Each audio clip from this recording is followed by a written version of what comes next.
सर्वधार जी।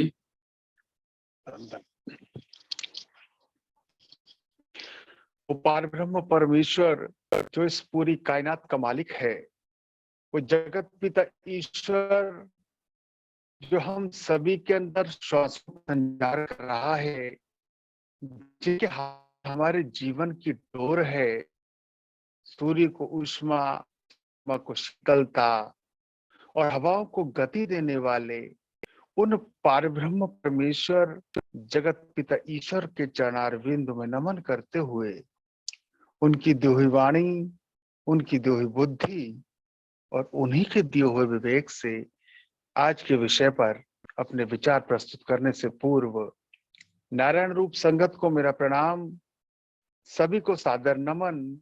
आप सभी को ओम सत्यम।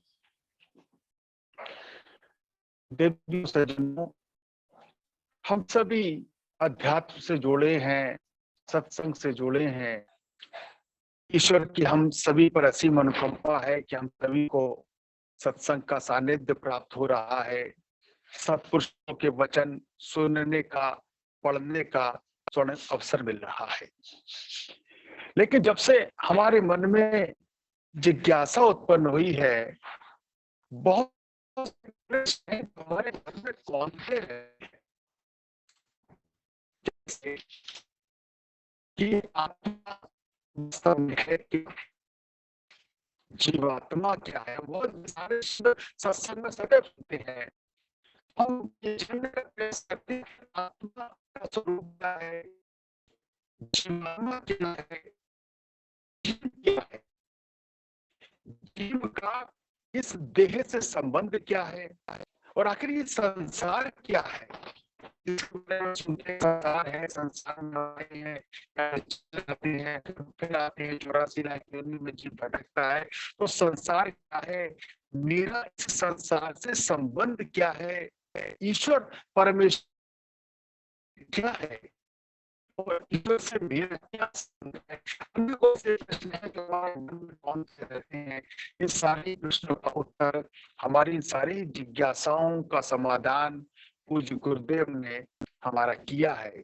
एक विषय है संसार, शरीर, जीव तथा ईश्वर का स्वरूप, जिसमें गुरुदेव से प्रेमियों ने प्रश्न किए हैं और गुरुदेव ने उन प्रश्नों का उत्तर देते हुए हमारी इन सभी जिज्ञासाओं का समाधान किया है, हमारी इन सभी शंकाओं का समाधान किया है।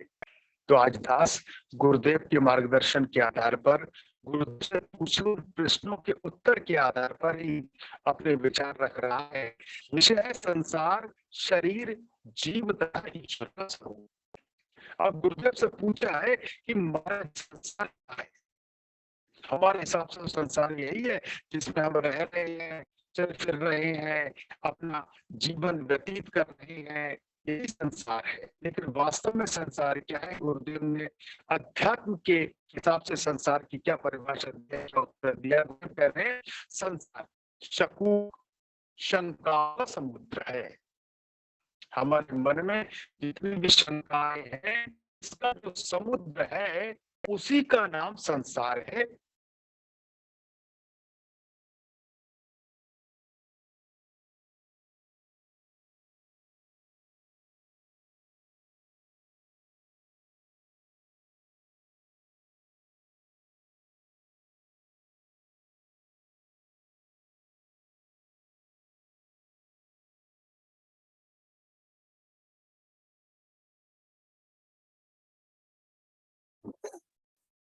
आदरणीय प्रेमी जी, आपकी आवाज नहीं आ रही है।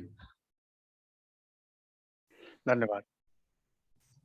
तो प्रश्न है कि देह और संसार का क्या भेद है, अर्थात हमारी जो देह है इसका संसार से और संसार से क्या भेद है। तो गुरुदेव ने बताया देह और संसार का कोई भेद नहीं है, अर्थात देह धारण करने से संसार का निर्वाह चलता दिखाई देता है और देह के नाश होने पर जाहिरी प्रत्यक्ष संसार लोप हो जाता है। गुरुदेव कह रहे हैं देह और संसार में कोई भेद नहीं है, अर्थात जब हम देह धारण करता है जीव तो संसार का निर्वाह चलता हुआ दिखाई देता है, पर जब देह समाप्त हो जाती है, देह के नाश होने पर जाहिरी तौर पर संसार लोप हो जाता है, देह और संसार का एक ही रूप है। जो संसार है और जो देह है उसका स्वरूप गुरुदेव ने एक ही बताया है। देह और संसार का एक ही रूप है, देह करके संसार है, असलियत में संसार कोई चीज नहीं है। जब तक ये देह है, जीव जब तक इस देह को अपना मानना है तब तक उसके लिए संसार है। संसार कोई चीज नहीं है, जैसे जिसकी देह है वैसे उसका संसार है। इसलिए देह पर काबू पाने से संसार पर काबू पाया जा सकता है। अगर हम संसार पर काबू पाना चाहते हैं तो उससे पहले ये आवश्यक है कि इस देह पर काबू पाया जाए। जब देह पर काबू पा लेंगे तो संसार पर काबू पाया जा सकता है। गुरुदेव हमें ये बता रहे हैं, हमारा ये मार्गदर्शन कर रही हैं। अब प्रश्न है बड़ा ही महत्वपूर्ण, देह और जीव का क्या संबंध है? हमने सुना है जीव, जीवात्मा, देह। तो देह जो है और जीव का आपस में संबंध क्या है? तो इस संबंध को गुरुदेव बता रही हैं और हमारा मार्गदर्शन कर रहे हैं। कह रहे हैं देह और जीव का संबंध मालिक और मकान के मुताबिक है। अर्थात शरीर रूप मकान में जीव रूप मालिक है। ये जो शरीर है हमारा, ये है मकान और इसका मालिक जो है वो जीव है। गीता में अधिभूत, अधिदेव, अध्यात्म स्वरूप प्रकृति का मालिक, अधियज्ञ स्वरूप जीवन शक्ति का बयान है। इसका विचार करें तो गुरुदेव कह रहे हैं जो हमारी देह है ये मकान है। जैसे हम कोई मकान किराए पे लें और उसमें रहें तो हम वहां के किराएदार हैं। जब तक किराया दे रहे हैं उस मकान में रह रहे हैं। उस मकान पर हमारा कोई अधिकार नहीं है क्योंकि उस मकान का मालिक कोई और है जिसको हम किराया देते हैं। उसी प्रकार ये जो देह है हमारी, ये मकान है और इसका जो मालिक है वो जीव है। गुरुदेव ये बता रहे हैं देह और जीव का जो संबंध है वो मकान और मालिक के तरह है। जिस और देह हमारा एक मकान है और जीव जो है वो उसका मालिक है। अब प्रश्न आता है कि मेरा इस संसार से संबंध क्या है? ये संसार जिसमें मैं रह रहा हूं, जिसमें अपना जीवन व्यतीत कर रहा हूं, इस संसार से मेरा संबंध क्या है? तो गुरुदेव कह रहे हैं अज्ञानतावश जीव अहम बुद्धि धारण करता है, इस कारण ही संसार में फैला हुआ है। जब बुद्धि साधन करते करते निसंग अवस्था को प्राप्त होती है और आत्म स्थिति द्वारा संसार तब गायब हो जाता है, सब शकूक नाश को प्राप्त हो जाते हैं, जीव परम सत्य में लीन हो जाता है। तो मेरा संसार से क्या संबंध है? गुरुदेव बता रहे हैं कि अज्ञानतावश जीव जो अहम बुद्धि धारण करता है, इस कारण ही संसार में फैला हुआ है। ये अहम भावना कि ये मेरा है, ये शरीर मेरा है, ये परिवार मेरा है, ये रिश्तेदार मेरे हैं, ये वस्तु मेरी है, ये मकान मेरा है, ये जमीन मेरी है, ये दुकान मेरी है, इसे कहते हैं अहम बुद्धि। गुरुदेव कह रहे हैं अज्ञानतावश, जो कि अज्ञानतावश होती है। जीव अज्ञानता को धारण करता है तभी वो अहम बुद्धि को धारण करता है कि ये मेरा है, मेरा मकान है, मेरी दुकान है, मेरा परिवार है, मेरी फैक्ट्री है, मेरा कारोबार है। तो अज्ञानतावश जीव अहम बुद्धि धारण करता है, इस कारण ही संसार में फैला हुआ है। जब बुद्धि साधन करते करते निसंग अवस्था को प्राप्त होती है, आत्म स्थिति द्वारा संसार तब गायब हो जाता है, लोप हो जाता है, सब शकूक नाश को प्राप्त हो जाते हैं। जितनी भी शंकाएं हैं वो सब नाश को प्राप्त हो जाती हैं। जब इस बात का ज्ञान हो जाता है कि ये मेरा कुछ नहीं है, इस संसार में मेरा कुछ नहीं है, और जीव परम सत्य में लीन हो जाता है, तब जीव उस परम सत्य, उस परमात्मा में लीन हो जाता है। सारी शंकाएं समाप्त हो जाती हैं, अहम बुद्धि समाप्त हो जाती है। तो गुरुदेव ने बताया है कि जीव का या मेरा इस संसार से संबंध क्या है। अब एक बड़ा ही महत्वपूर्ण प्रश्न है, हम सुनते हैं ना कि भवसागर से पार होना है। संसार में आए हैं तो एक लक्ष्य हमारे ये भी रहता है कि भवसागर से पार होना है। तो प्रश्न है कि भवसागर क्या है? आखिर भवसागर है क्या जिससे हमें पार होना है? गुरुदेव कह रहे हैं शरीर के भोग ही भव सागर हैं। हमारे जो शरीर के भोग है ना, जिसमें हम लिप्त हैं, दिन रात जिसके लिए हम पुरुषार्थ करते हैं, हम इच्छाओं को पूर्ण करने के लिए रात दिन एक करते हैं, ये भोग ही भव सागर है। इन भोगों से पार पाना ही भवसागर को पाना है, भवसागर से तर जाना है। यानी यदि हमारे भोग समाप्त हो जाएं, हमारी इच्छाएं समाप्त हो जाएं, हमारी वासनाएं समाप्त हो जाएं, हमारी कामनाएं समाप्त हो जाएं, तो समझ लीजिए कि हम भवसागर से पार हो गए। हमने अपने भोगों पर काबू पा लिया। हम इस भोगों से मुक्त हो गए, भोगों से विरक्त हो गए। हमारे मन में कोई भी संसार की, सांसारिक वस्तु, सांसारिक पदार्थों की कोई भी इच्छा ना रह जाए। बस केवल एक और एक इच्छा रह जाए कि उस परमात्मा को प्राप्त करने की, परमात्मा से मिलने की। जिस दिन हमारे जीवन का लक्ष्य, हमारे जीवन का उद्देश्य इस संसार को छोड़कर परमात्मा बन जाएंगे, परमात्मा को प्राप्त करना हमारा जीवन का लक्ष्य बन जाएगा, परमात्मा को प्राप्त करना हमारे जीवन का उद्देश्य बन जाएगा, संसार के भोगों से हम मुक्ति प्राप्त कर लेंगे, तभी समझ लें कि हम भवसागर से पार हो गए। तो गुरुदेव ने बताया जो शरीर के भोग हैं वही भवसागर है। अब प्रश्न आता है कि ग्रंथों में मतभेद है, कोई कहते हैं कि वास्तव में संसार नहीं है, दूसरे कहते हैं कि संसार परमात्मा का ही विकास है। बड़ा ही महत्वपूर्ण प्रश्न है कि ग्रंथों में मतभेद, कोई कहते हैं कि वास्तव में संसार कुछ नहीं है और दूसरे कहते हैं कि संसार परमात्मा का ही विकास है।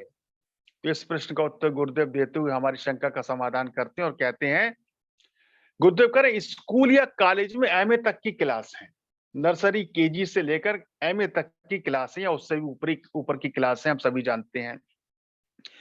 इल्म ही हर जगह पढ़ाया जा रहा है। 10वीं वाले भी इल्म इल्म पढ़ रहे हैं, जो 10वीं कक्षा के विद्यार्थी हैं वो भी इल्म पढ़ रहे हैं, नर्सरी क्लास वाले भी इल्म पढ़ रहे हैं, ग्रेजुएट और पोस्ट ग्रेजुएट करने वाले भी इल्म पढ़ रहे हैं। अब देखिए आगे कर रहे हैं, अपनी अपनी बुद्धि के विस्तार के मुताबिक सत्पुरुषों ने संसार के मुतालिक बयान किया है। आखिरी फैसला एक ही है कि एक ही परमेश्वर हर जगह व्याप्त है। कहने का अर्थ है नर्सरी से लेकर एमए तक पढ़ने वाले जो विद्यार्थी हैं, उनका सिलेबस अलग-अलग है, उनका पाठ्यक्रम अलग-अलग है। नर्सरी, केजी, फर्स्ट, सेकंड के पढ़ने वाले बच्चे जिनके अभी बुद्धि का इतना विकास नहीं हुआ है, उनका सिलेबस अलग होगा। हाई स्कूल, इंटर में पढ़ने वालों का पाठ्यक्रम सिलेबस अलग होगा। बीए, एमए में पढ़ने वाले स्टूडेंट्स का पाठ्यक्रम, उनका सिलेबस अलग होगा। उससे ऊपर की कक्षाओं में पढ़ने वाले विद्यार्थियों का पाठ्यक्रम, उनका सिलेबस अलग होगा। सिलेबस सबका अलग-अलग है, पाठ्यक्रम सबका अलग-अलग है, लेकिन सबको जो पढ़ाया जा रहा है वो तो एक ही है। बस समझाने के, पढ़ाने के तरीके अलग-अलग हैं। बच्चों को जो पढ़ाया जा रहा है उसका तरीका अलग है, उनकी बुद्धि के हिसाब से पढ़ाया जा रहा है। उससे ऊपर की कक्षाओं के जो विद्यार्थी हैं, उनको जो पढ़ाया जा रहा है उनकी बुद्धि के हिसाब से पढ़ाया जा रहा है। उससे ऊपर के जो विद्यार्थी हैं, उनको जो पढ़ाया जा रहा है उनकी बुद्धि, उनके विवेक के हिसाब से पढ़ाया जा रहा है। लेकिन पढ़ाया सबको एक ही बात जा रही, इल्म ही पढ़ाया जा रहा है। अपनी-अपनी बुद्धि के विस्तार के मुताबिक सत्पुरुषों ने संसार में मुतल्लिक बयान किया है। आखिरी फैसला एक ही, अल्टीमेट जो निष्कर्ष है वो एक ही है कि एक ही है। किसी ने कहा है कि हर चीज में ब्रह्म ही विचर रहा है, किसी ने कहा है कि मैं ही ब्रह्म हूं। ये तर्जे बयान, वर्णन शैली में फर्क है, असलियत एक ही है। जितना बुद्धि को ऊंचा किया जाए उसी कदर ज्यादा अनुभव होता है। जैसे कृष्ण भगवान ने कहा है, कुछ चला रहा हूं। फिर एक जगह गीता में कहा गया है कि ना मेरे में कोई है और ना मैं किसी में हूं, बल्कि मैं असंग हूं, निर्लेप हूं। ये बुद्धि की स्थितियां हैं। जितनी जितनी बुद्धि आगे बढ़ती है, उतनी उतनी समझ आपसे आप आती जाती है। गुरुदेव ने इस प्रश्न के उत्तर में हमारा स्पष्ट मार्गदर्शन किया है कि चाहे कुछ भी पढ़ाया जाए, किसी रूप में पढ़ाया जाए, चाहे छोटे स्तर पर पढ़ें, चाहे बड़े स्तर पर पढ़ें, लेकिन बात एक ही है। और वो एक बात क्या है, आखिरी फैसला एक ही है कि जगह व्याप्त है। उनको समझने का, उनको मानने का, उनको पूजने का हमारा तरीका अलग हो सकता है। हमारी उपासना पद्धतियां अलग-अलग हो सकती हैं। हमारे मार्ग भिन्न-भिन्न हो सकते हैं, पर अल्टीमेटली जो लक्ष्य है वो सबका एक ही है। जिस प्रकार नदियां विभिन्न मार्गों से होती हुई सागर में ही समाहित होती हैं, ठीक उसी प्रकार हम सभी भिन्न-भिन्न मार्गों का अनुसरण करते हुए एक ही लक्ष्य की ओर अग्रसर हो रहे हैं और वो लक्ष्य है अपने पूर्ण ब्रह्म परमात्मा से मिलना, चाहे उन्हें कोई ईश्वर कहे, कोई अल्लाह कहे, कोई बाह्य गुरु या फिर कोई गॉड कहे। उनको पाने के लिए, उनसे मिलने के लिए, उन तक पहुँचने के लिए चाहे कोई मंदिर में दिए जलाए, चाहे कोई मस्जिद में नमाज़ पढ़े, कोई गुरुद्वारे में गुरबानी का पाठ करे या कोई गिरजाघर में कैंडल जलाकर प्रेयर करे, प्रार्थना करे। हमारी उपासना पद्धतियाँ भिन्न-भिन्न हो सकती हैं, उनको मानने के हमारे तरीके अलग-अलग हो सकते हैं, चाहे उन्हें हम साकार रूप में माने, चाहे निराकार रूप में माने, चाहे ज्योतिर स्वरूप में माने, हर जगह वो ईश्वर, वो परमेश्वर ही व्याप्त है। ये गुरुदेव ने हमारा मार्गदर्शन किया है। अब बड़ा ही महत्वपूर्ण प्रश्न है कि आखिर ईश्वर क्या है?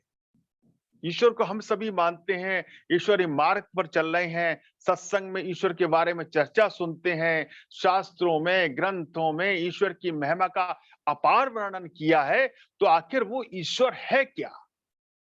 तो गुरुदेव कह रहे हैं कि प्रेमी, कुल कायनात, संसार में जो जीवन शक्ति चेतन सत्ता है, जिस करके हर शय वस्तु हर वजूद जिंदा है, उसे ईश्वर कहते हैं। ईश्वर क्या है कि प्रेम कुल कायनात संसार में जो जीवन शक्ति, जो चेतना है, जिससे हर वस्तु का वजूद जिंदा है, उसे ईश्वर कहते हैं। जो कण कण में विद्यमान है, हम कहते हैं ना ईश्वर सर्वशक्तिमान है। महामत में भी सुनते हैं ब्रह्म सत्यम, निरंकार है, अजन्मा है, अद्वैत है, अद्वैत पुरखा है, सर्वव्यापक है, सभी जगह व्याप्त है, कल्याण मूर्त है। तो जो जिसकी वजह से ये कुल कायनात, पूरा संसार, पूरा ब्रह्मांड हमें दिख रहा है, चल रहा है, जिंदा है, उस चेतन सत्ता का नाम ही ईश्वर है, उसे ईश्वर कहते हैं। अब प्रश्न है बड़ा ही महत्वपूर्ण कि जीवात्मा यानी जीव किसको कहते हैं? हमने सुना है जीव, आत्मा, शरीर, देह, जीव। तो अब जीव, आत्मा यानी जीव किसको कहते हैं? तो गुरुदेव ने बताया है प्रेमी निश्चय शक्ति यानी बुद्धि, जो सारे शरीर रूपी संसार के निजाम की देखभाल कर रही है, जीव कहलाती है। जो हमारी बुद्धि है, जो हमारे पूरे शरीर की देखभाल कर रही है, उस पर राज कर रही है, वो बुद्धि कहलाती है। देखिए हमने सुना है ना, तन से परे इंद्रिय विकार, इंद्रिय परे मन विस्तार, मन से परे बुद्धि ठहराई, बुद्धि परे रतन सुखदाई। तन से परे इंद्रिय विकार अर्थात जो हमारा शरीर है, हमारी देह है, ये इंद्रियों के अधीन है। इंद्रिय जैसा चाहती है वैसा हमारे शरीर करता है। तन से परे इंद्रिय विकार, इंद्रिय परे मन विस्तार। जो हमारी इंद्रियां हैं वो हमारे मन के अधीन है। जो हमारी इंद्रियां हैं वो मन के नियंत्रण में है। मन जैसा चाहता है वो हमारी इंद्रियों से करवाता है। तो तन से परे इंद्रिय विकार, इंद्रिय परे मन विस्तार और मन से परे बुद्धि ठहराई। जो मन के भी ऊपर है, जो मन को भी नियंत्रित कर रहा है, वो है हमारी बुद्धि। तो गुरुदेव यहाँ बता रहे हैं निश्चय शक्ति यानी बुद्धि, जो सारे शरीर रूपी संसार के निजाम की देखभाल कर रही है, जीव कहलाती है। इस शरीर में ही कर्म इंद्रियां, ज्ञान इंद्रियां और मन से बढ़कर परम तत्व बुद्धि को ही माना गया है। हमारे शरीर की जो कर्मेंद्रियां हैं, ज्ञानेंद्रियां हैं और मन, क्या है ना, मन से परे बुद्धि ठहराई, उनसे बढ़कर बुद्धि को ही माना गया है। बुद्धि से परे आत्मा को सर्वश्रेष्ठ सत तत्व है और बुद्धि परे रतन सुखदाई। बुद्धि से भी जो ऊपर है, जो आत्मा है, वो सबसे श्रेष्ठ सत तत्व है। इस वास्ते उसको इंद्रिया गोचर महापुरुषों ने कहा है। प्रेमी इस तरह तत्व ज्ञान का वर्णन किसी समय हुआ करता था। ये तालीम ही चित्त के खेत को हरण करने वाला है। उसी तरह से विचार करते रहा करो। तो गुरुदेव ने स्पष्ट बताया कि जीवात्मा यानी जीव किसको कहते हैं, और बुद्धि की महत्वता पर यहाँ पर उन्होंने जोर दिया है कि जो बुद्धि जो सारे शरीर को की देखभाल कर रही है, बुद्धि जो शरीर शरीर को नियंत्रण में कर रही है, उस शरीर में कर रही है, जीव कहलाती, उसी को गुरुदेव ने जीव बताया है। अब प्रश्न आता है कि ईश्वर हमने जान लिया ईश्वर क्या है, अब सवाल उठता है कि ईश्वर का स्वरूप क्या है। उन्हें निराकार रूप में माने, साकार रूप में माने, कोई उनको कुछ कह रहा है, कोई किसी स्वरूप में पूज रहा है, आखिर वास्तव में ईश्वर का स्वरूप क्या है। तो अध्यात्म की दृष्टि से, सत्पुरुषों की दृष्टि से ईश्वर का क्या स्वरूप है, गुरुदेव ने बताया है कि प्रेमी जी, ईश्वर एक स्थिति का नाम है जो ख्वाहिश, फल यानी वासना और कर्म से न्यारी है, यानी गुणातीत है। ईश्वर क्या है, एक स्थिति का नाम है। कौन सी स्थिति, किस उस स्थिति में होता क्या है जिसमें ना तो कोई इच्छा है, कोई ख्वाहिश नहीं है, किसी कार्य के फल की प्राप्ति की उसमें इच्छा भी नहीं है, कोई वासना नहीं है, और कर्म से न्यारी यानी गुणातीत है। उसमें कोई भी कर्म से न्यारी है और गुणातीत है। इस स्थिति का नाम ईश्वर है। गुरुदेव ने बताया है ईश्वर क्या है, ईश्वर एक स्थिति का नाम है जो ख्वाहिश और फेल यानी वासना और कर्म से न्यारी है, यानी गुणातीत है। ईश्वर का स्वरूप क्या है, और एक और आगे गुरुदेव ने बताया है कि ईश्वर का क्या स्वरूप है। प्रेमी तुम्हें बहुत थोड़े में इसको साफ कर देते हैं। तसल्ली व ना तसल्ली हालत से अबूर पाकर अपने आप के निज स्वरूप में स्थित होना ही ईश्वर है। दूसरा, बुद्धि की निश्चल हालत ही ईश्वर है। तो ईश्वर का स्वरूप गुरुदेव ने इस प्रश्न के उत्तर में बताया है। अब बड़ा ही महत्वपूर्ण प्रश्न आया है कि महाराज जी, जीवात्मा और आत्मा में भेद क्या है। हमने बहुत से शब्दों जीव है, आत्मा है, जीवात्मा है, तो जीवात्मा और आत्मा में भेद क्या है। तो गुरुदेव बता रहे हैं, कह रहे हैं, प्रेमी जी, जो बुद्धि अनायत अहंकार में गिरफ्तार है उसको सत्पुरुषों ने जीवात्मा कहकर पुकारा है। यानी कि जो बुद्धि है वो अहम बुद्धि जैसा बताया, ये अहंकार में जो गिरफ्तार है उसको सत्पुरुषों ने जीवात्मा कहा। ये तो जीवात्मा है। जो बुद्धि अहंकार में या अहम बुद्धि धारण करती उसको तो जीवात्मा बताया है। और आत्मा के बारे में जो कृष्ण ने गीता के दूसरे अध्याय में वर्णन किया है वो यथार्थ है। उन्होंने आत्मा के बारे में भगवान कृष्ण दूसरे अध्याय में अर्जुन को गीता के संदेश में क्या कहा है, उन्होंने कहा है कि आत्मा पृथ्वी के समस्त प्राणियों में व्याप्त है, तू इसको अविनाशी करके जान। आत्मा अविनाशी है, इस अविनाशी तत्व का नाश नहीं होता। ये जो आत्मा है, जो अविनाशी है, जो अगम है, जो अगोचर है, इसका नाश नहीं होता। ना ही ये पैदा होता है, ना मरता है। ऐसा भी नहीं कि अब है और आगे नहीं होगा या नहीं हुआ था। इस आत्मा को न शस्त्र काट सकता है, न अग्नि जला सकती है, न वायु सुखा सकती है, न जल गीला कर सकता है। ये मन तथा इंद्रियों की पहुंच से परे है। ये सदा अजन्मा, नित्य, शाश्वत और पुरातन है। शरीर से इसका इतना ही संबंध है जैसे मालिक और मकान का, जो हमने पहले सुना था। इस आत्मा का शरीर से इतना ही संबंध है जैसे मालिक और मकान का। ये आत्मा मालिक है और शरीर जो है वो मकान है। मकान के अर्थात शरीर के नाश होने से इसका कुछ नहीं बिगड़ता। शरीर अगर नाश हो जाए, शरीर जो कि मकान है, इसके नाश होने से इसका कुछ नहीं बिगड़ता। अब हम किसी के मकान में अगर किराएदार हैं और उसका हम मकान खाली कर दें तो उस पर क्या फर्क पड़ेगा, मकान तो उसी का रहेगा ना। ठीक उसी प्रकार कि इसके नाश होने पर, शरीर के नाश होने पर इसका कुछ नहीं बिगड़ता। आत्मा नित्य सर्वव्यापी है, स्थिर, अचल और सनातन है। आत्मा अव्यक्त है और विकार रहित है। जैसे एक सूर्य सारी पृथ्वी को प्रकाशित करता है, वैसे ही आत्मा संपूर्ण शरीर को प्रकाशित करती है। अब देखिए, जीवात्मा और आत्मा में गुरुदेव ने भेद बताया कि जीवात्मा किसे कहते हैं, जो बुद्धि अहंकार में गिरफ्तार रहती है उसको सत्पुरुषों ने जीवात्मा कहकर पुकारा। और आत्मा इन सब से परे है, इन सब से बढ़कर है। आत्मा को न कोई काट सकता है, न कोई जला सकता है, न उसे कोई सुखा सकता है। शरीर के नाश होने हो जाता है, पर आत्मा का नाश नहीं हो सकता। आत्मा जो है स्थिर है, अचल है और सनातन है। आत्मा अव्यक्त है और विकार रहित है। तो जीवात्मा और आत्मा में क्या भेद है, यह हमने समझा।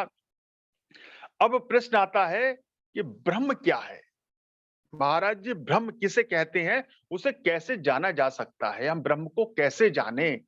तो गुरुदेव ने कहा है, तेरी अपनी ही एक स्थिति यानी हालत का नाम ब्रह्म है। गुरुदेव कह रहे हैं, जो जीव की एक स्थिति है, उस स्थिति का नाम ही ब्रह्म है। जब तू उस स्थिति को सिमरण, अभ्यास एवं योग द्वारा जान जाएगा, तू ही ब्रह्म स्वरूप हो जाएगा। गुरुदेव ने बताया ब्रह्म क्या है। ये अपनी ही एक स्थिति, एक हालत का नाम है। जब तू सिमरन, अभ्यास और योग द्वारा जान जाएगा, तू ही ब्रह्म स्वरूप हो जाएगा। तुझे सारे भेद का पता लग जाएगा। तो गुरुदेव ने बताया कि ब्रह्म किसे कहते हैं? ब्रह्म एक स्थिति का नाम है। और एक अंत में एक प्रश्न है, बड़ा महत्वपूर्ण प्रश्न है, ईश्वर और जीव में क्या भेद है? हमने ये जाना ईश्वर क्या है। अब ये प्रश्न है कि ईश्वर जीव में भेद क्या है। तो गुरुदेव कह रहे हैं, पहले शरीर को समझोगे तब इस नुक्ते का हल निकलेगा। जिस वक्त शरीर का कष्ट होता है, उस तब हमारी वाणी से क्या उठता है कि मेरे हाथ में दर्द है, मेरे सर में दर्द है, आज मेरा मन बहुत बेचैन है, आज काम करने का मन नहीं कर रहा, आज मुझे बड़ा क्रोध आ रहा है। तो गुरुदेव कह रहे हैं, ये मेरा अंग टूट गया। इससे मालूम होता है कि शरीर में एक चीज है जो शरीर को मेरा मेरी कहती है। जैसे मेरी आंख, मेरा हाथ, मेरे रिश्तेदार, मेरा कुनबा वगैरह। इससे साबित हुआ कि मेरा कहने वाला दरअसल शरीर से कोई अलग है, कोई और है। वरना वो कहता वो शरीर है, ना कि शरीर मेरा है। जो शक्ति शरीर के कर्मों की अभिमानी है, उसको जीव कहा गया है। जो शरीर के कर्मों, दुख सुखों को महसूस करती है, वो जीव है। तो गुरुदेव ने बताया जीव क्या है। जो शरीर के कर्मों को, सुख दुख को जो महसूस करती है, वो जीव है। जब तक बुद्धि शरीर की ममता में है, तब तक ईश्वर का बोध नहीं होता। सत्पुरुषों की वाणी और शास्त्रों को बढ़कर मानना, मगर अंतर से न प्रीत है न प्रतीत है। तो देखिए, गुरुदेव के इन सारे प्रश्न, जो प्रश्न पूछे गए, उनको उत्तर के आधार पर अगर हम समझें कि वास्तव में जीव क्या है, देह और जीव का संबंध क्या है, जीवात्मा क्या है, परमात्मा क्या है, ईश्वर जीव में क्या भेद है, इसको समझते हुए अगर हम अपने जीवन यापन करें, हम चलें, तो निश्चित ही हम कल्याण के मार्ग पर चलेंगे। सत्पुरुषों के मार्गदर्शन के आधार पर अपने जीवन को ढालें, उसी में हमारा कल्याण होगा, उसी में हम प्रगति के पथ पर चल पाएंगे। ईश्वर के चरणों में नमन करते हो, प्रभु से प्रार्थना करते हो कि हम सभी पर उनकी कृपा बनी रहे। मैं अपनी वाणी को विराम देता हूँ। ओम ब्रह्म सत्यम सर्वदा।